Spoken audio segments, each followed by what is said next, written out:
Hello food lovers, welcome back to our channel.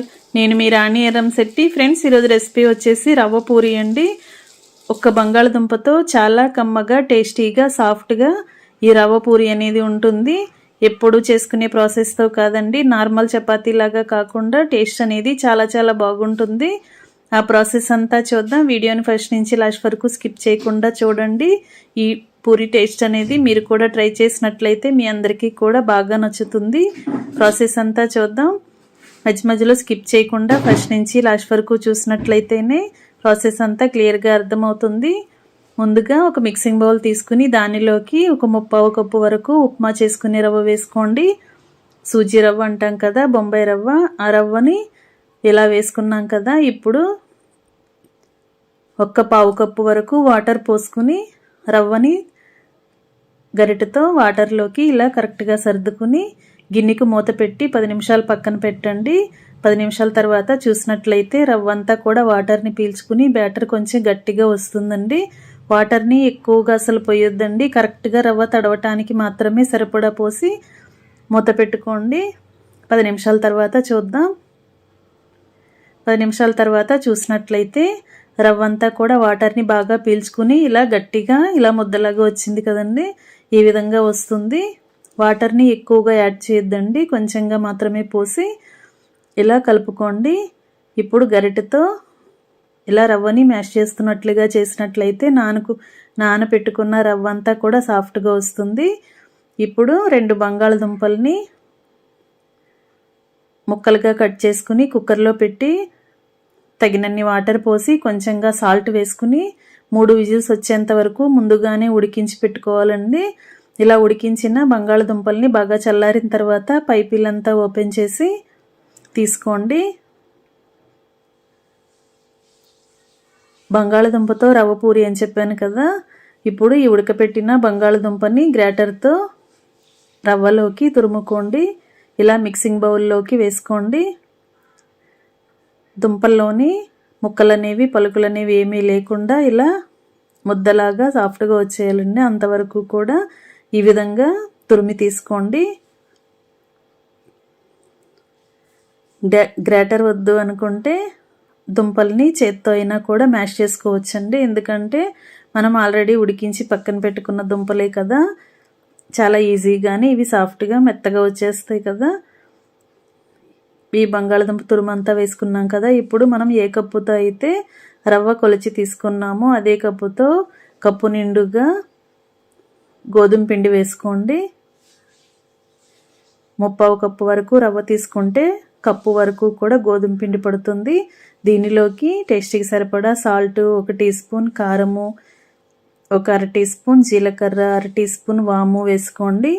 అలాగే chia seeds అండి, ఇవి కూడా ఉంటే వేసుకోండి, టేస్ట్ బాగుంటుంది. లేకపోయినా కూడా పర్లేదు. అలాగే చిల్లీ ఫ్లేక్స్ కూడా ఉంటే వేసుకోండి. పూరీకి టేస్ట్ అనేది చాలా చాలా బాగుంటుంది వీటి వల్ల. అలాగే సన్నగా తరిగిన కొత్తిమీర, కరివేపాకు కూడా వేసుకుని చిటికెడు పసుపు కూడా వేసుకోండి.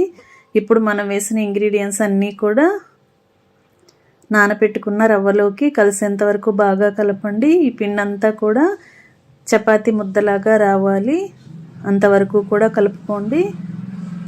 దుంపలోని తేమ అనేది ఉంటుంది కదా, అలాగే రవ్వని కూడా వాటర్తో నానపెట్టి పెట్టుకున్నాం కదా, ఆ వాటర్తోనే, ఆ తేమతోనే పిండి అంతా కూడా ముద్దలాగా వచ్చేస్తుందండి. బ్యాటర్ అనేది కొంచెం పలుచగా ఉంది అని మీకు అనిపిస్తే మరి కొంచెంగా గోధుమ పిండిని యాడ్ చేసుకోవచ్చు. 2-3 టేబుల్ స్పూన్లు అయినా వేసుకుని పిండిని ఇలా చపాతీ ముద్దలాగా కలుపుకొని 1 టేబుల్ స్పూన్ ఆయిల్ని వేసుకుని పిండి ఆరిపోకుండా ఇలా ఆయిల్తో పిండి అంతా కూడా తడిపి ఇలా రెడీ చేయండి. ఇలా చేసుకున్నాం కదా. ఇప్పుడు మనం పూరి చేయబోతున్నాం.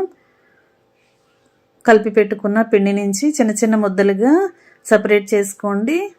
మీకు కావలసిన సైజులో పూరి అనేది ఏ సైజులో కావాలి అనుకుంటున్నారో దానిని బట్టి పిండి ముద్దలు అనేవి చిన్న చిన్నగా సపరేట్ చేసుకుని పెట్టుకోండి. ఇప్పుడు పూరీ పీటకి పొడి పిండిని అప్లై చేసుకోండి. కొంచెంగా గోధుమ పిండిని చల్లుకుని ఇలా నేను చూపించిన విధంగా ఒత్తుకోండి. మరీ పల్చగా బాగా సాగుతున్నట్లుగా చేసుకోకూడదండి. అలాగని మరీ మందంగా కూడా చేసుకోకూడదు. కరెక్ట్గా చేసుకుని ఇలా ప్లేట్లోకి పెట్టుకోండి. ఇదే విధంగా మిగిలిన పిండి ముద్దల్ని కూడా ఇలా ఇదే విధంగా పూరీలాగా చేసుకోండి. ఇప్పుడు అన్నీ కూడా ఇలా ప్లేట్లోకి పెట్టుకున్నాం కదా. ఇప్పుడు పూరీలు అనేవి అన్నీ కూడా ఒకే సైజులోకి కరెక్ట్ షేప్లోకి రావాలి అంటే మనం పూరీలన్నీ కూడా ఒకే సైజులోకి కట్ చేసుకోవచ్చండి. ఏదైనా పెద్దగా ఉన్న బౌల్ కానీ లేదంటే ఏదైనా బాక్స్కి మూత ఉంటుంది కదా, వాటితో అయినా కూడా ఇలా మూతని బోర్లించి చపాతీని ఇలా కట్ చేసుకుని దాని చుట్టూ ఉన్న ఎక్సెస్ పిండి అంతా కూడా తీసి పక్కన పెట్టేసుకోండి. ఈ విధంగా కట్ చేసుకున్నట్లయితే ప్రతి పూరీ కూడా ఒకే సైజులోకి ఒకే షేప్లోకి కరెక్ట్గా వస్తుంది. అన్నీ కూడా ఈ విధంగా కట్ చేసి పెట్టుకోండి. ఫ్రెండ్స్, ఛానల్ని ఫస్ట్ టైం వాచ్ చేసిన వారు సబ్స్క్రైబ్ చేసుకుని పక్కనే ఉన్న బెల్ బటన్ క్లిక్ చేయడం మాత్రం మర్చిపోకండి. నేను పెట్టబోయే రెసిపీస్ అన్నీ డైలీ చూడండి. నచ్చిన రెసిపీస్ని కుక్ చేసి ఫ్యామిలీకి సర్వ్ చేయండి.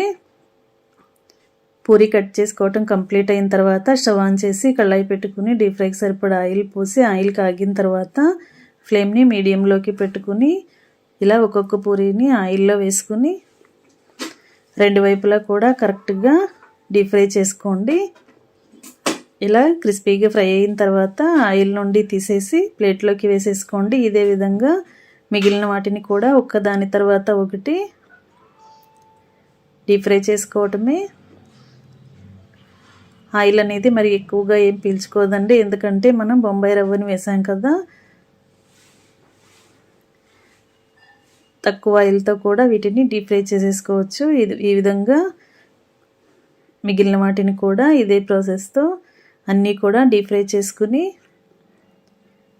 మొత్తం అన్నీ కంప్లీట్ అయిన తర్వాత స్టవ్ ఆఫ్ చేసుకుని వేడివేడి పొటాటో రవ్వ పూరీలను సర్వ్ చేసుకోవటమే. రెసిపీ అనేది చాలా చాలా టేస్టీగా ఉంటుందండి. మీ అందరూ కూడా ఒక్కసారి కుక్ చేసి ఫ్యామిలీకి సర్వ్ చేసి చూడండి. ఇంట్లో అందరికీ కూడా, ప్రతి ఒక్కరికి, చిన్నపిల్లలకి, పెద్దవాళ్ళకి అందరికీ కూడా ఈ రెసిపీ అనేది బాగా నచ్చుతుంది.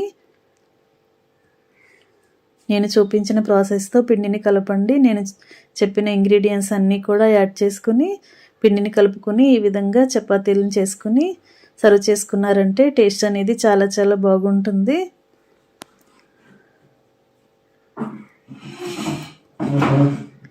సాఫ్ట్గా టేస్టీగా ఉండే ఆలు రవ్వ పూరీలు రెడీ అయిపోయండి.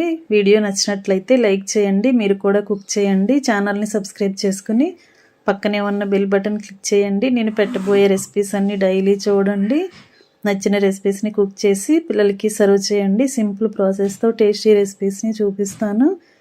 అవన్నీ కూడా చాలా ఈజీగా మీకు నచ్చేలా ఉంటాయి. మరొక రెసిపీతో మళ్ళీ కలుద్దాం. Thanks for watching. నేను మీ రాణి ఎర్రంశెట్టి.